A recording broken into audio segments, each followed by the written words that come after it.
Hi guys, how's it going? I hope you guys are doing good. So today actually we're gonna be looking at detecting and preventing abuse on LinkedIn. So previously we spoke about Facebook and we saw how they were actually able to take a very interesting approach, which is a supervised deep learning and machine learning approaches. So interestingly, today we're gonna look at LinkedIn, which actually took the unsupervised approach to kind of like detect abusive behavior or abusive accounts on their platforms. So by kind of like detecting abusive accounts or activities, I'm talking about bots that could be actually scraping profiles on their platform or spamming accounts, or fake accounts, something like that. Okay, so so LinkedIn took a machine learning approach, which in this case makes sense given their scale, working with like over like million of users on their platform. So this definitely makes sense. Like you can imagine that if like machine learning wasn't the solution at this point, then we're gonna need a human to review all of these accounts, which we all know that that was gonna be impractical given the scale in which LinkedIn is actually operating at. So because of we working with machine learning, obviously machine learning has its own set of problems. So the first one that I can think of is labeling. So essentially labeling is a problem because the first problem that I can think of is like, okay, we have abusive accounts, but then how do we then label that this is an abusive account, right? How do we come to a conclusion that, okay, this account is actually spamming? So to actually go through each account or each post or something like that and to determine that this post is spamming or something like that, then it's gonna take a lot of time and a lot of resources to do that, right? So that's a problem. That's a huge problem. So we have to come up with a different solution there. So another thing that I can think of is also advisory. So attackers evolve and adapt, right? So you can think of like we have let's say a bot, right? It's making a request every 1 second, but then it realized that actually machine learning at LinkedIn is becoming more smarter. So it's no longer making those requests, so it's getting detected all this time. So this bot can say, okay, cool, I'm just gonna make a request this time every 2 minutes just to see if like this will work, right?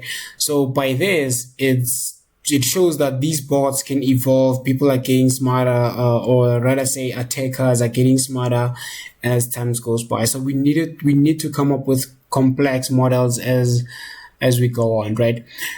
So unbalanced data set is a very huge problem also in machine learning. So this is a problem whereby we have few abusive accounts and we have like more legitimate account. So now what happened is that when you're going to train a model, you're gonna have this problem of like unbalanced data set. So your model might not be able to predict abusive account, but although there's more tricks, if you're kind of like using weights or something like that, but there's more tricks to handle unbalanced data set like smart or something like that.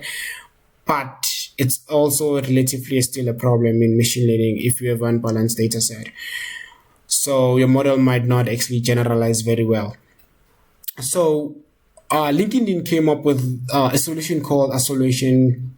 Rather, they decided to use a model called isolation forest to actually kind of like bypass these problems while still using machine learning as the solution.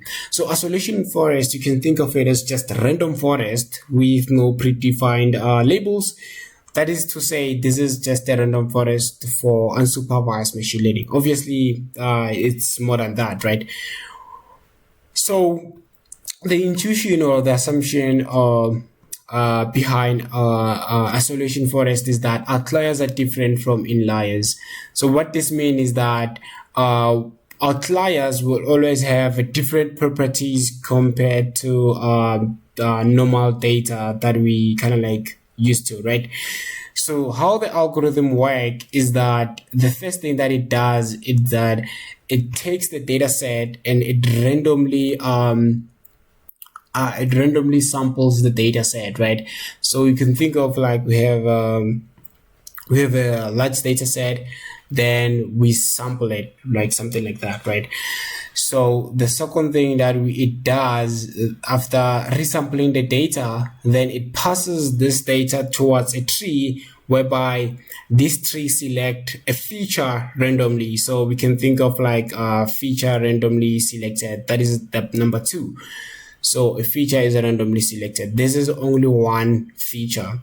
Then from this feature, what end up happening is that we also need to select a random value, but from the range of starting from the minimum and to the maximum value. So you can think of this feature from LinkedIn perspective. I'm making an example here as like count, right?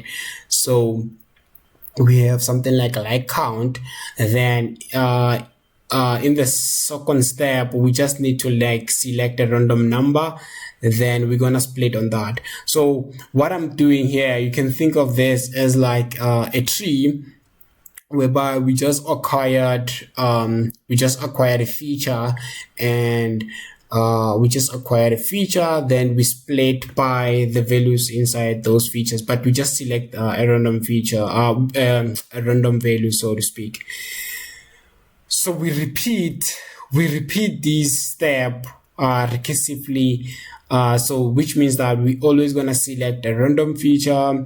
We always gonna select a random value or a threshold from the values inside that features.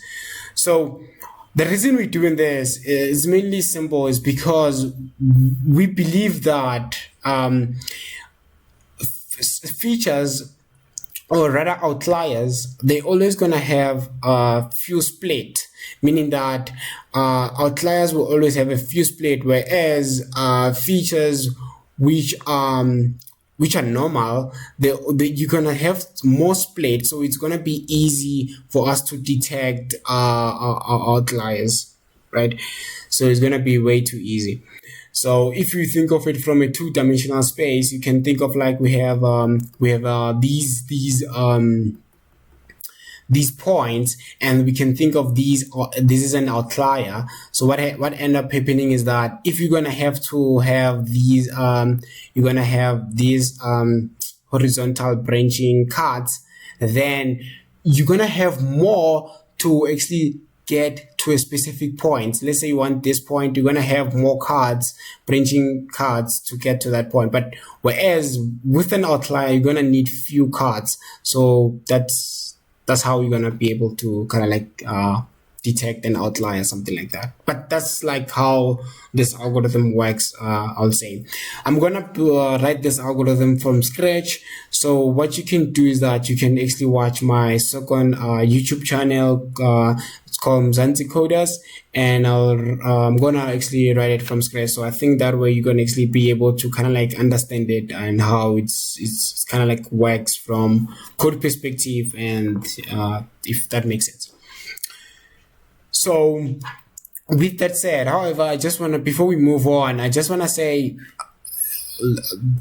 like, isolation forest, there's also drawbacks because it has these branching cards. So what ended up happening in production is that you can actually, if a point lies somewhere around there, it can actually not be detected. It might not actually be detected as an outlier because of these horizontal and vertical cards.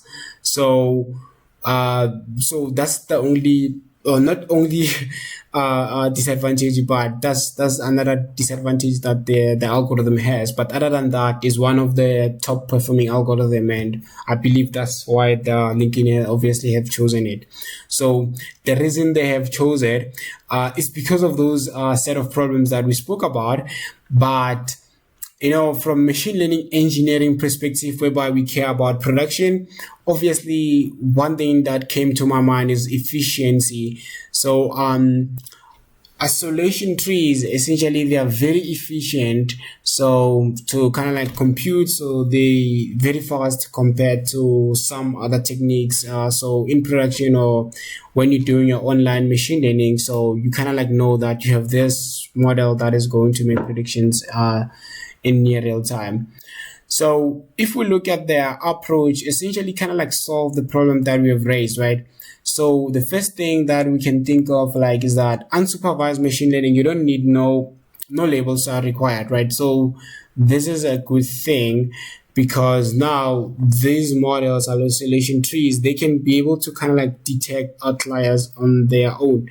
So another thing is that if there is new behavior in the new behavior in the on the LinkedIn platform, because of now they're using isolation trees, it is going to be still able to detect because it has these boundaries. So if something occurs here, it will still be able to kind of like detect that, okay, that is an outlier, right?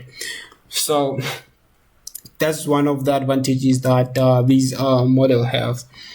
So we're also looking at unbalanced data set because now we don't need to kind of like it solved this problem because now you can think of like isolation trees is going to be able to kind of like find pattern on its own.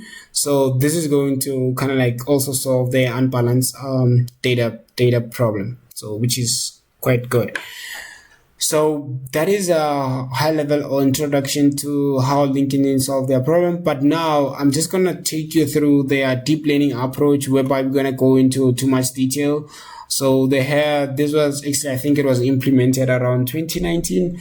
And in 2020, they introduced a new approach on how, in which they detect abusive account. Like I explained in the previous video, is that like complex model tend to do well due to be able to kind of like see the sequence of these users. And another thing is that like using traditional machine learning approaches, you need to engineer the features so that it can be complex, that can be time confusing, and also you can find like these complex structures in the data set or something like that. So we're gonna see how they were able to integrate deep learning into their solution also.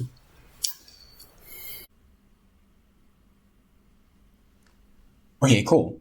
Now we're gonna look at LinkedIn deep learning approach, right? So, like I said, the main reason for me that comes to my mind is that deep learning approach can scale very well compared to traditional machine learning model. Given the scale in which LinkedIn operates at, there's so many users, and there are so many abusive accounts on their platform, and these users come with different techniques in which they can be abusive on their platforms, right? So if you're going to use traditional machine learning model, what's going to happen is that you won't be able to maximize the signals. By signals, I mean all these hidden features you won't be able to kind of like detect, right? These complex interaction between the users, you might not be able to detect with traditional machine learning models. But if you're going to use a deep learning model, you can be able to detect all of these complex interaction between users. So with that said, we essentially are capitalizing on the sequence of activities, right? So we know that it's quite difficult for a bot or an automation tool to simulate a human interaction on a social media platform, right? So hence, sequence of activities is greater than engineered features. Why am I saying so? You can think of like we have a post, and this post contain of a URL. If we use an engineered features, essentially it's gonna think that okay, every post that has a link, it's an abusive account. It can be biased towards a post that has links or something like that. So it relies more on statistical summary features, something like that. So hence, they do not scale very well. However, if we think of sequence of activities or sequence data, this is very powerful. Like I said, the attackers cannot imitate the human behavior, so it can be quite difficult for the attackers to invade this type of modeling techniques. So we're gonna look at into more details into that. What I want to get into, which is quite interesting, guys, is the sequence of data. So I really like how LinkedIn looked at how they can actually collect data. With Facebook, we saw Facebook leveraged their graph to collect the data, but they also said that that was quite expensive, especially in production, to kind of like go through, traverse through the graph, and you kind of like analyze like the interaction of the user on the graph. And they had to come up with a traditional, or rather a rule based to kind of like activate when you can actually traverse through the graph to collect the data, right? That was quite expensive, as we read in the paper. However, with LinkedIn, the interesting part is that they're actually using the request data, right? So they simulate a sequence of activities from the path. So let's say you go to LinkedIn, you firstly gonna log in. So this is gonna be regarded as a sequence. So you first log in, then you go to a specific profile. Then this is also a sequence. We're gonna denote it as a profile type. So then you go to feed. So we're gonna denote this as a feed type. So this is how we kind of like denote the type of like path that the user goes to, and this is how the data set is being captured. So they think of like, if you go into LinkedIn, you go into specific path, then those paths are being saved and they're being viewed as sequence. I don't know if that makes sense, guys, but that's how it is, right? So these paths are then translated into tokens to represent a path. These requests, I meant to say, are translated into tokens to return to represent the path. So there's another dimension on the data set, also called time. So the reason they're using time is because time is quite important, especially if we want to understand how many requests were made per second by a single user, something like that, right? So the idea behind time is that we can think of like on the y-axis we have profile identifiers, right? And if we have a profile identifiers, and we can think on the x-axis we have the time. So usually a user will make request, maybe like they will make 20 requests, then it's not actually ideal for the user to make 20 requests like on constant time, right? It doesn't make sense at some point.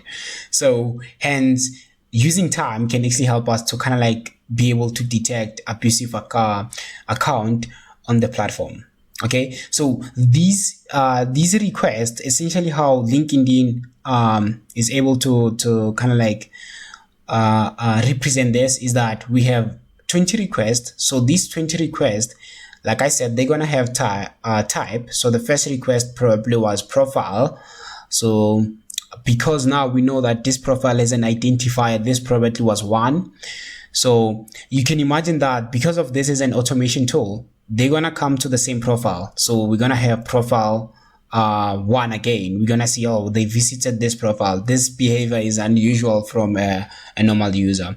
So we can see that, okay, probably here they logged out or something like that. But all of this, the point here is that all of these activities are being done constant time, right? So that's what they're leveraging on. That's why we needed to kind of like have this time dimension in the data set.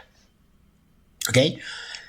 So how is the data set, right? This is quite important because we want to know that, okay, Hector, you spoke about all of these profile type, and you talk about time, you talk about all of this, but how does this thing come together to create one embeddings or one data set that can go into the model? So how LinkedIn has done it is that they're mapping all the path based on the frequency. By frequency, I mean, like on this path, for all the users on LinkedIn, how is it common, or how is it common like on terms of being accessed, right? So that way we are able to map the path based on integer or something like that. So what I'm saying here is that let's think of it this way, right? We have a normal user who's not abusive. They made 200 requests. They made over 200 requests. So we have all the common path, right, denoted as yellow, and we have less common path denoted as this. And we can see that a user, he's a normal user who's not abusive on the account. We can see that they're making heterogeneous request, right? Because a user, like, maybe they will see an account, then, or they'll see a post, then they like that post, then they'll go to that profile or something like that. But it's heterogeneous, like it's very, very different.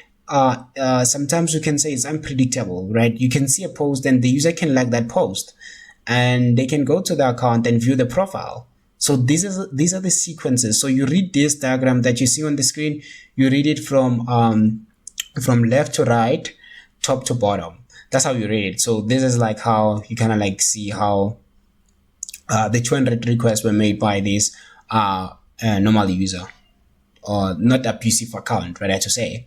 But now, if we take a look at the 200 requests by abusive account, one thing that you can observe here is that these are homogeneous. Like, like this is you can tell this is a tool or an automation tool, because it's predictable that this is gonna go to a common path or something like that. It's a predictable path. So this is a tool that goes here, and you can see that there's actually a lighter green, and there's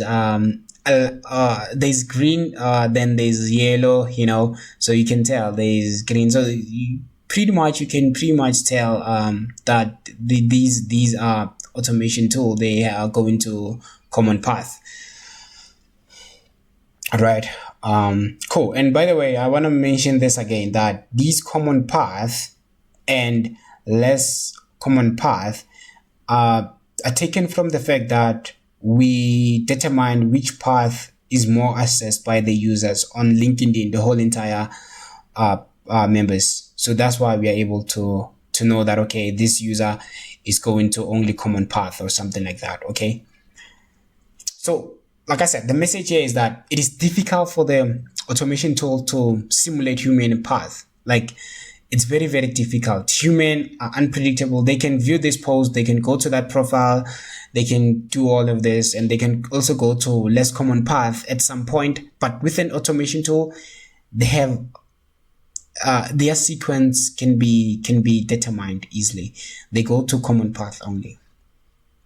Okay, so now we're gonna go into the modeling aspect of how LinkedIn was able to model this data. And so here, the sequence of requests can be thought of as sentence in NLP, right? So you can think of it as like you have a sentence and you're trying to like do a sentiment classification, okay? But in LinkedIn terms, you can think of like those requests that are being made. So as word, like a request is a word, then multiple requests, these are like combined. You can think of it as a sentence. Then we trying to predict if this is an abusive account or not, right? So you can think of it as an NLP task in a way. Okay, so LinkedIn is using an LSTM model. So this model is used for a binary classification to detect if it's abusive or non-abusive account. So how is this model data then fed into the model is that, as we saw, we have this the order or the sequence of the activities from the user. So you can think of this like as the diagram that I showed you with common path and less common path. So it has this order of sequence of activities that, right, this is ticked off because, like there's a first request, second request, third request, just like that. Then we have the type on each request. We know that this request, it was probably a profile. We know that the second request was a login. We know that the third request was a logout or profile. So we know that each profile has an identifier. So this was profile 1, this was profile 2, something like that. Okay. we have the frequency. I spoke about frequency, whereby I said less common. These are representing, let's say this path here is being denoted as less common, meaning that it's unlikely for the users on LinkedIn to see that path. Maybe they haven't accessed it that much, right? That's how they have denoted it. So that's the data set that is fed on this on the first layer. So we have late, early diffusion, whereby we take this data set that we spoke about now, we embed it, we process it, or we turn convolutional, we turn it into convolutional. So they haven't actually specified what they do, whether they just like let it to be embeddings or to make feature maps from confusion or something like that. They haven't actually specified, but those could be one of the things that they do on this data that is coming in. So on the right side, they have input, which is time. So time, like we said, it's a dimension that actually measures the request, the time on the request. So let's say, for example, the user makes the first request, they make the second request, and the time between those requests, it's being captured all the time. So this is going to be provided also as an input. So we concatenate these two input data, then we feed them into an LSTM model.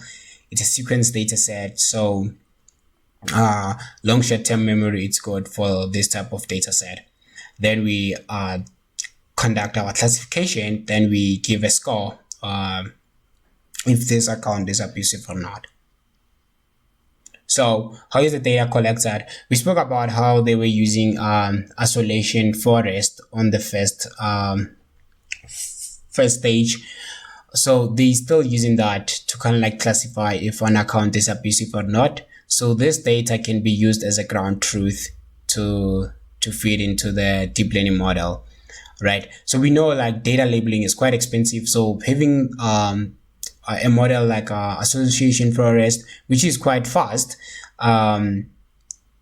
is not accurate compared, or it's not robust compared to deep learning models, but it's very good for also us to kind of like get labels.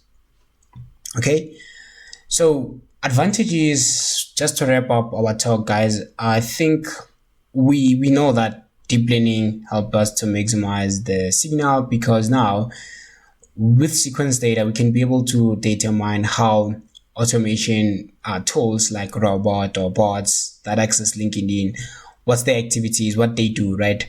So this is quite powerful. So advisories, as more tools comes, or maybe more advanced techniques that comes, we can be able to detect them, because they're gonna be having their own set of activities that they're gonna do. So we will be able to see how different they are from normal human behavior. Okay, so definitely this scales very well, because we can be able to capture more complex features or something like that.